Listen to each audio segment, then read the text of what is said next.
শুরু হয়ে গেল আবারও ব্লাড লাইনের ভয়ঙ্কর হাঙ্গামা। অপরদিকে নাইট অফ চ্যাম্পিয়ন্সের জন্য কনফার্ম করা হলো একটি ভয়ঙ্কর স্টিল কেজ ম্যাচ। যাই হোক, আসসালামু আলাইকুম রেসলিং লাভার্স, কি অবস্থা সবার?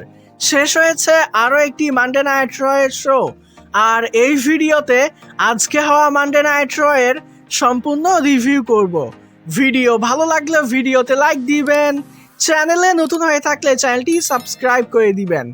ওয়েল, আজকের রটা অফিসিয়ালি কিক অফ করে the bloodline, Jimmy and Jey the Usos, Jacob Fatu and the OTC Roman Reigns চারজনে বরাবরের মতো রিংয়ের মধ্যে আসে এবং 5 থেকে 7 মিনিট শুধুমাত্র রোমান রেইন্সের নামে চ্যান্ট হয়। এরপরে ফাইনালি রোমান রেইন্স তার সিগনেচার লাইন অ্যাকনলেজ মি বলে। তবে মজার বিষয় হলো রোমান রেইন্স কিন্তু আজকে শুধু নিজেকে অ্যাকনলেজ করতে বলেনি, বাকিদেরকেও অ্যাকনলেজ করতে বলেছে। বিষয়টা হলো জেউসো কিং অফ দ্য রিং টুর্নামেন্টে সেমিফাইনালের জন্য নিজেকে কোয়ালিফাই করে নিয়েছে। রোমান রেইন্স বলে যে সে ফাইনালের জন্য নিজেকে কোয়ালিফাই করবে, এমনকি 2026 সালের কিং অফ দ্য রিং টুর্নামেন্টে জিতবে জেউসো। এটার জন্য সবাইকে রোমান রেইন্স জেউসোকে অ্যাকনলেজ করতে বলে। এরপরে জিমি উসোকে নিয়েও কথা বলে।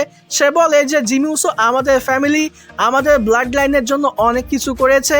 জিমি উসো না থাকলে হয়তোবা আমাদের ব্লাড লাইন এরকমটা নাও হতে পারতো। এর জন্য সবাইকে জিমি উসোকেও অ্যাকনলেজ করতে বলে। এরপরে সে জেকা ফাটুকে নিয়ে কথা বলার আগেই জেউসো আবার কথা স্টার্ট করে দেয় এবং সে বলে যে এখানে সবাই আমাদেরকে অ্যাকনলেজ করলেও কেউ তো একজন আছে যে আমাদের কথা শোনে না, আমাদেরকে অ্যাকনলেজ করে না। রোমান রেইন্স জেউসো এরকম কথাবার্তা শুনে বলে যে তোমার কথায় আমি একটু সমস্যা, একটু প্রবলেমের গন্ধ খুঁজে পাচ্ছি।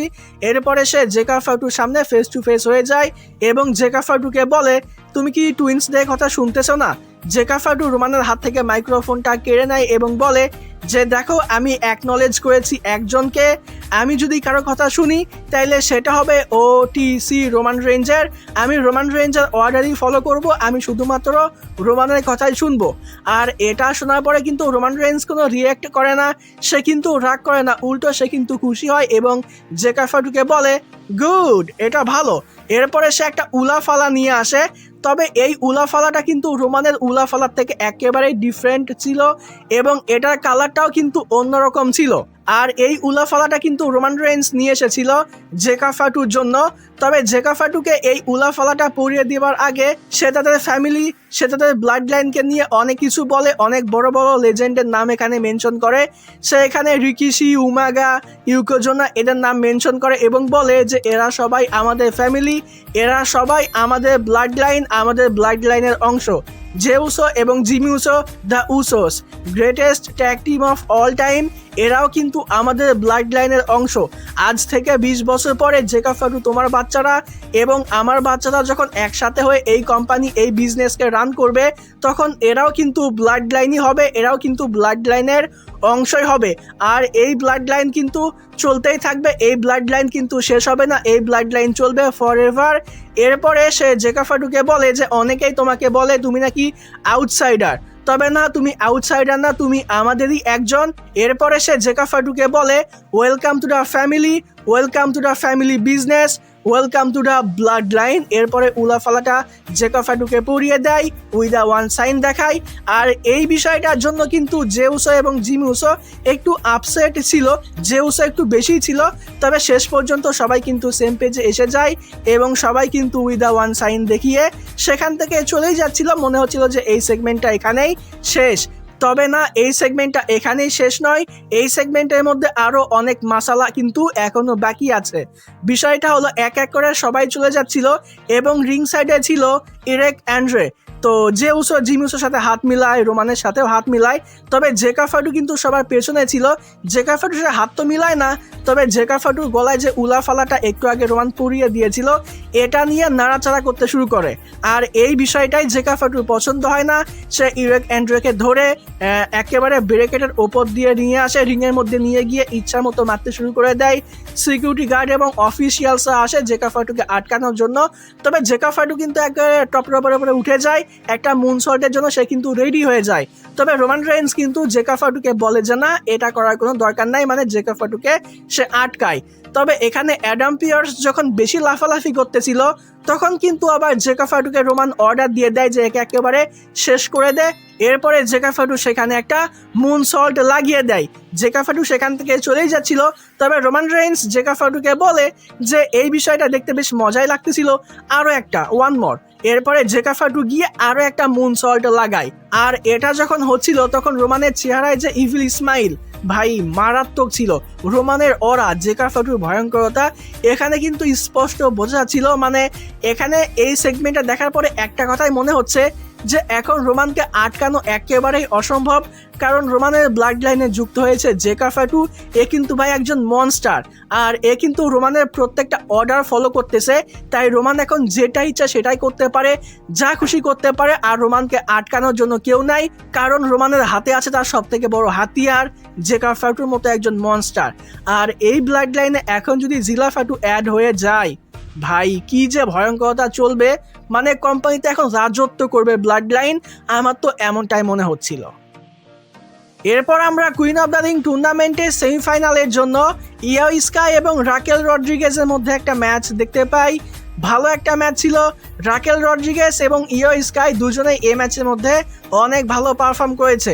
রাকেল রড্রিগেজ এই ম্যাচের মধ্যে বেশি ডমিনেট করেছে, সে নিজের সর্বোচ্চ দিয়ে চেষ্টা করেছে এই ম্যাচটা জেতার জন্য, কুইন অফ দ্য রিং টুর্নামেন্টের ফাইনালের জন্য নিজেকে কোয়ালিফাই করতে।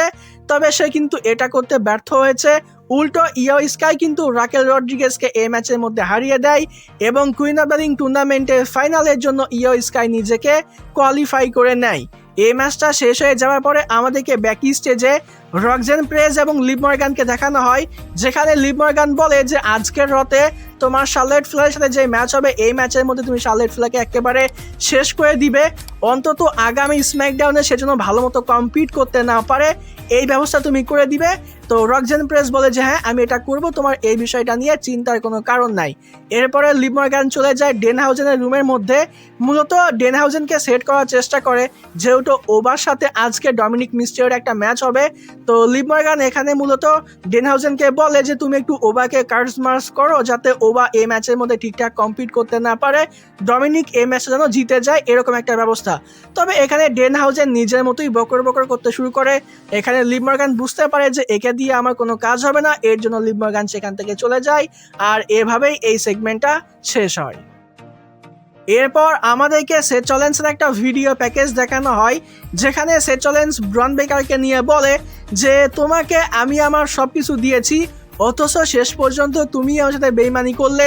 তোমার জন্য আমি যে জিনিসগুলো চাই সেই জিনিসগুলো আমি অ্যাচিভ করতে পারিনি, তোমার জন্য আমি কিং অফ দ্য রিং টুর্নামেন্টের জন্য কোয়ালিফাই করতে পারিনি, আমি আমার ওয়ার্ল্ডের চ্যাম্পিয়নশিপটা ফেরত নিতে পারতেছি না।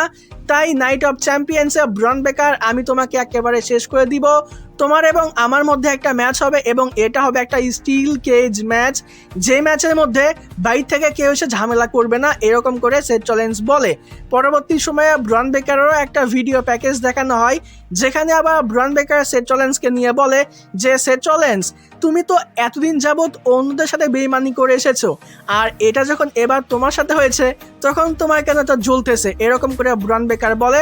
ব্রন বেকার বলে যে তোমার এবং আমার মধ্যে যেহেতু স্টিল কেজ ম্যাচ হবে, এই ম্যাচের মধ্যে তুমি কোথাও পালাতে পারবে না, আমি তোমাকে একেবারে শেষ করে দিব। মানে এই দুই সেগমেন্টের মূল যে বিষয়টা এটাই যে নাইট অফ চ্যাম্পিয়ন্সে সেথ রলিন্স এবং ব্রন বেকারের মধ্যে একটা ম্যাচ দেখতে পাবো আমরা, এবং এটা নর্মাল কোনো ম্যাচ হবে না, এটা হবে একটা স্টিল কেজ ম্যাচ। এরপর আমাদেরকে ব্যাক স্টেজে অ্যাডাম পিয়ার্স এবং লারা ভ্যালকেরিয়াকে দেখানো হয়। তো এখানে অ্যাডাম পিয়ার্স মূলত উইমেন্স ট্যাগ টিম চ্যাম্পিয়নশিপের জন্য লারা ভ্যালকেরিয়া এবং বেইলিকে একটা অপরচুনিটি দেয়। তো এটার জন্য লারা ভ্যালকেরিয়া অনেক বেশি খুশি হয়ে যায়। তো এটা তেমন ইম্পর্টেন্ট কিছু ছিল না, তবে ইম্পর্টেন্ট যেটা ছিল না এটাও ইম্পর্টেন্ট না। মানে লারা ভ্যালকেরিয়া সেখান থেকে চলে যাওয়ার পরে সেখানে চলে আসে এলএ নাইট। এলএ নাইট এসে বলে যে দেখো আমি আবারও হেরে গেলাম, আমি কিং অফ দ্য রিং টুর্নামেন্টের জন্য কোয়ালিফাই করতে পারিনি। এবার তো ব্লাড লাইন ঝামেলা করেনি, তবে সোলো সিকাওয়া ঝামেলা করেছে। মানে এখানে ওই সোলো সিকাওয়া এমএফটি ঝামেলা করতেছে, ব্লাড লাইন ঝামেলা করতেছে, ঝামেলার জন্য এলএ নাইটের কিছু হচ্ছে না। এই বিষয়গুলো নিয়ে সে মূলত অভিযোগ করে এবং বলে যে ব্লাড লাইন বা এমএফটি এরা তো অন্যদের সাহায্য নিয়ে সব কিছু করতেছে, আমার কারো সাহায্যের প্রয়োজন নেই, আমি একাই করব, আমি একাই ব্লাড লাইনকে শেষ করে দিব, এরকম টাইপের একটা বিষয়। মানে ওই যে এলএ নাইট নাইটের যে বাকুয়াস আমরা অনেক দিন ধরে শুনতেছি, তো ওটা আজকে আরো একবার দেখতে হয়েছে। এরপর আমরা আজকের রাতে চ্যাট গেবল এবং রুসেভের মধ্যে একটা ম্যাচ দেখতে পাই। বেশ ভালো একটা ম্যাচ ছিল। রুসেভ এবং চ্যাট গেবল দুজনেই একে অপরের উপরে ডমিনেট করে।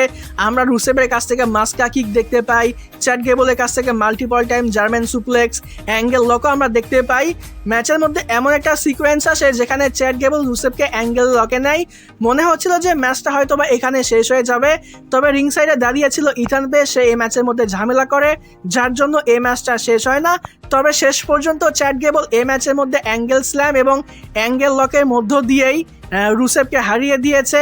এই ম্যাচটা শেষ হয়ে যাওয়ার পরে ইথান পেজ এবং রুসেভ দুজনে মিলে আবারও চ্যাট গেবলের উপরে অ্যাটাক করার চেষ্টা করে, তবে তাদেরকে সেভ করার জন্য সেখানে চলে আসে রে মিস্টেরিও এবং ড্রাগন লি। রে মিস্টেরিও এবং ড্রাগন লি আসার পরে ইথান পেজ রিং থেকে নেমে যায়, তবে তার পেছনে একটু চুলকানি হয়, যার জন্য সে আবারও রিংয়ের মধ্যে আসে এবং তার অতি লাফালাফির জন্য তাকে একটু মার খেতে হয়েছে, এই আর কি। তো এভাবেই মূলত এই ম্যাচ এবং এই সেগমেন্টটা শেষ হয়। এরপর আমাদেরকে ব্যাকি স্টেজে ব্লাড লাইনের একটা সেগমেন্ট দেখানো হয় রোমান রেইন্স, জে উসো এবং জিমি উসোর মধ্যে। তো রোমান রেইন্স এখানে উসোসকে বলে যে এলএ নাইট একটু বেশি লাফালাফি করতেছে, এলএ নাইটকে শেষ করে দেওয়া উচিত। তো জে উসো এবং জিমি উসো, তোমরা কি এলএ নাইটকে শেষ করবে নাকি আমি জেকাব ফাটুকে বলবো? তো জিমি উসো বলে যে জেকাবকে বলার দরকার নাই, বিষয়টা আমি দেখতেছি। তো এরকম টাইপের একটা বিষয়। আর এই সেগমেন্টটা শেষ হয়ে যাওয়ার পরেই আমাদেরকে এলএ নাইটের একটা সেগমেন্ট দেখানো হয়। এলএ নাইট রিংয়ের মধ্যে আসে, এসে সেই ওই ব্লাড লাইনের বিষয়টা নিয়েই কথা বলে যে রোমানের জন্য, জেউসের জন্য, জিমি উসোর জন্য, এমএফটির জন্য আমি ম্যাচটা জিততে পারিনি, তারা সবাই চিটিং করে, মানে আগের যে বাকুয়াসবাজি এটাই সে করতে শুরু করে। তো এলএ নাইটের এরকম কথাবার্তা চলতে সেখানে জিমি উসো আসে এবং জিমি উসো এসে এখানে খুব একটা বেশি কথা বলে না, সে মূলত আসে এলএ নাইটকে বোঝানোর জন্যই। তো জিমি উসো কথাবার্তা চলতে সেখানে চলে আসে জে উসো। তো জে উসো এসে এখানে এলএ নাইটকে বলে যে দেখো, আমাদের মধ্যে যে ম্যাচটা হয়েছিল এটা হয়েছিল একটা ফেয়ার ম্যাচ, আমি তোমাকে ক্লিয়ারভাবে হারিয়েছি আর আমি তোমার থেকে বেটার, আর এর জন্য তুমি এই বিষয়টা অ্যাকনলেজ করো, তুমি আমাকে অ্যাকনলেজ করো যে আমি তোমার থেকে বেটার। তো এলএ নাইট বলে যে আমি তোমাকে তো অ্যাকনলেজ করে নিব, তবে এর জন্য তোমার আমার ওই জায়গাটাই কিস করতে হবে।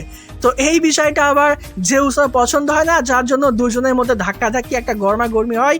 এই গরমাগর্মির একটা পর্যায়ে জিমি উসো মার খেয়ে যায়, যেটা আবার জেউসের হজম হয় না।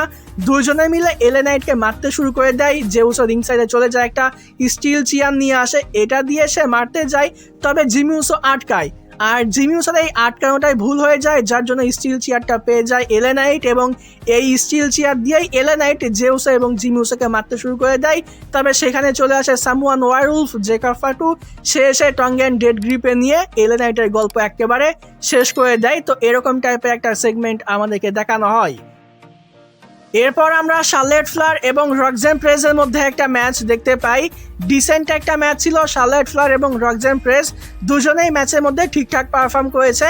বিশেষ করে রক্সেন প্রেসকে কিন্তু এই ম্যাচের মধ্যে পারফর্ম করার ভালোই চান্স দেওয়া হয়েছে, যে বিষয়টা পার্সোনালি আমার কাছে ভালো লেগেছে। রিং সাইডে দাঁড়িয়েছিল লিভ মর্গান এবং অ্যালেক্সা ব্লিস। তো লিভ মর্গান মূলত অ্যালেক্সা ব্লিসের উপরে অ্যাটাক করে রক্সেন প্রেসকে এই ম্যাচের মধ্যে একটু অ্যাডভান্টেজ এনে দেওয়ার জন্য। তবে এটার জন্য কিন্তু রক্সেন প্রেস আলাদা করে কোনো অ্যাডভান্টেজ পায় না। তবে পরবর্তী সময়ে অ্যালেক্সা ব্লিস যখন লিভ মর্গানের উপরে অ্যাটাক করে, এটা কিন্তু অ্যাডভান্টেজ উঠিয়েছে শার্লেট ফ্লার এবং শেষ পর্যন্ত সে রক্সেন প্রেসকে এই ম্যাচের মধ্যে হারিয়ে দিয়েছে। এই ম্যাচটা শেষ হয়ে যাওয়ার পরে আমরা জিভান ইভান্সের একটা সেগমেন্ট দেখতে পাই। জিভান ইভান্স রিংয়ের মধ্যে আসে, সে কিছু একটা বলার উদ্দেশ্যে এসেছিল, তবে সেখানে চলে আসে দ্য ভিশন, অস্টেন থিওরি এবং লোগান পল। তো লোগান পলের কিন্তু ফাইনালি আজকের রাতে রিটার্ন হয়ে গেছে।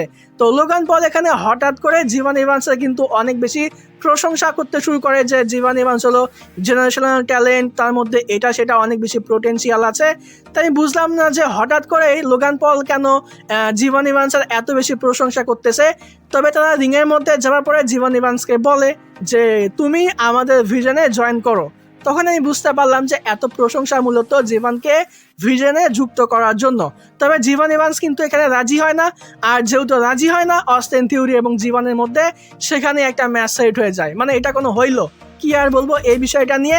ঠিকঠাক একটা ম্যাচ ছিল, ম্যাচের শেষের দিকে জীবন ইভান্স রিং সাইডে একটা ড্রাইভ লাগিয়ে দেয় অস্টিন থিউরির উপরে। এরপরে সে রিংয়ের মধ্যে আসার পরে সে যখন অস্টিন থিউরিকে একটা ওজি কাটার লাগানোর জন্য যায়, সে জাম্প করে ঠিক এই মিডিয়ার অবস্থায় ব্রন বেকার এসে জিভানকে একটা স্পিয়ার লাগিয়ে দেয়। এরপরে সে সেকেন্ড টাইম স্পিয়ারের জন্য গেলে সেখানে চলে আসে স্ট্রিট প্রফিটস, আর আজকে কিন্তু অ্যাঞ্জেলো ডকেন্সেরও রিটার্ন হয়ে গেছে। তো দুজনে মিলে এসে এখানে অস্টিন থিউরি এবং ব্রন বেকারকে মেরে মুড়ে সেখান থেকে তাড়িয়ে দেয়। এভাবেই এই সেগমেন্টটা শেষ হয়।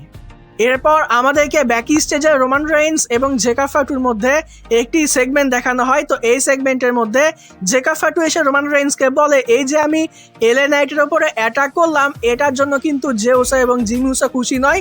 তো রোমান রেইন্স বলে যে ওদের খুশি হওয়ার কথাও নয়। তবে এরপরে রোমান রেইন্স কিন্তু জেকা ফাটুকে বলে যে তোমার আমার জন্য আরও একটা কাজ করতে হবে। এরপরে সে কানে কানে জেকা ফাটুকে কিছু একটা বলে। এখন আপাতত এই বিষয়টা কিছু বোঝা যায়নি, তবে আশা করছি পরবর্তী নিউজ ভিডিওতে, মানে ইনশাল্লাহ আগামীকালকে আমাদের চ্যানেলে নিউজ ভিডিও আপলোড হবে এবং সেখানে আমি বলতে পারবো যে রোমান রেইন্স আসলে জেকা ফাটুকে কি বলেছে। হয়তোবা জিলা ফাটুকে আনার বিষয়েও বলতে পারে, কারণ জিলা ফাটুকে কিন্তু পারফরমেন্স সেন্টারে দেখা গেছে আর এটা কিন্তু এমনি এমনি হয়নি। তো হতে পারে এমন কিছু একটা।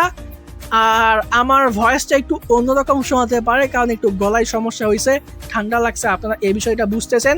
তো ভয়েসটা যদি একটু ডিফারেন্ট শোনায় প্লিজ আপনারা এই বিষয়টা একটু অ্যাডজাস্ট করে নেবেন। যাই হোক, এবার আসি আমরা মেইন ইভেন্টে। তো আজকের মেইন ইভেন্টে আমরা ওবা ফেমি এবং ডমিনিক মিস্টিরিওর মধ্যে কিং অফ দ্য রিং টুর্নামেন্টের সেমিফাইনালের জন্য একটা ম্যাচ দেখতে পাই। এই ম্যাচের ব্যাপারে কি বলবো, ম্যাচের শুরু থেকে নিয়ে শেষ পর্যন্ত ডমিনিক মিস্টিরিও পালিয়ে পালিয়ে বেরিয়েছে, অনেক চালাকি, অনেক চিটিং করেছে। সে হ্যামার নিয়ে আসে, এটা দিয়ে ওবাকে 619 লোবলো মারিয়েছে। তবে এত কিছুর পরেও কিন্তু কোনো লাভ হয় না। শেষ পর্যন্ত ওবা ডাবল জোক স্ল্যাম মেরে জেডি ম্যাকডোনা এবং ডমিনিক মিস্টিরিও দুজনকেই ডিস্ট্রয় করে। ডমিনিক মিস্টিরিওকে একটা ফল ফ্রম গ্রেস লাগিয়ে শেষ পর্যন্ত ওবা ডমিনিককে হারিয়ে সে কিং অফ দ্য রিং টুর্নামেন্টের ফাইনালের জন্য নিজেকে কোয়ালিফাই করে নেয়।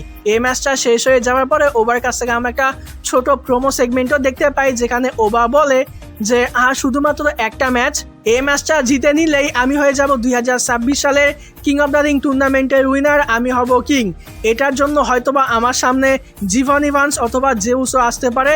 তো যাই আসুক না কেন আমি দুজনকেই শেষ করে দিব, এমনকি ব্রক লেসনার আসলে আমি তাকেও শেষ করে দিব। সে বলে যে আমি তো ভেবেছিলাম যে হয়তোবা ব্রক লেসনার আজকে আসবে, পেছন থেকে এসে আমার ওপরে অ্যাটাক করবে, তবে এমনটা হয়নি। তো যাই হোক না কেন সে ব্রক লেসনারকে ভীতু বলে, কাওয়ার্ড বলে এবং বলে যে 2026 সালে king of the ring tournament মূলত ওবাই জিতবে। তবে এখানে মূল যে বিষয়টা যেটা আমি লক্ষ্য করলাম সেটা হলো ওবার মূলত king of the ring tournament জিতে চ্যাম্পিয়নকে ফেস করার থেকে ব্রক লেসনারকে ফেস করার আগ্রহটা অনেক বেশি। তো বিষয়টা এরকম হতে পারে যে নাইট অফ চ্যাম্পিয়ন্সে ওভার যে ম্যাচ হবে সেই ম্যাচের মধ্যে হয়তো ব্রক লেসনার এসে ওবাকে সেই ম্যাচটা কস্ট করিয়ে দিবে, যার জন্য সামারস্ল্যামে আমরা ওবা এবং ব্রক লেসনারের মধ্যে ম্যাচ দেখতে পাবো। তো যাই হোক না কেন ডিয়ার অডিয়েন্স, আজকের র মূলত এভাবেই শেষ হয়েছে। ওভারঅল আজকের র আপনাদের কাছে কেমন লেগেছে অবশ্যই এই ভিডিওতে কমেন্টে জানিয়ে দিবেন। আর এই ভিডিও ভালো লাগলে ভিডিওতে লাইক দিবেন, চ্যানেলে নতুন হয়ে থাকলে চ্যানেলটি সাবস্ক্রাইব করে দিবেন। আজকের মতো এখানেই বিদায় নিচ্ছি। যাবার আগে একটি কথাই বলতে চাই, যদি রেসলিং ভালোবাসো তাহলে আমরা সবাই এক টিম।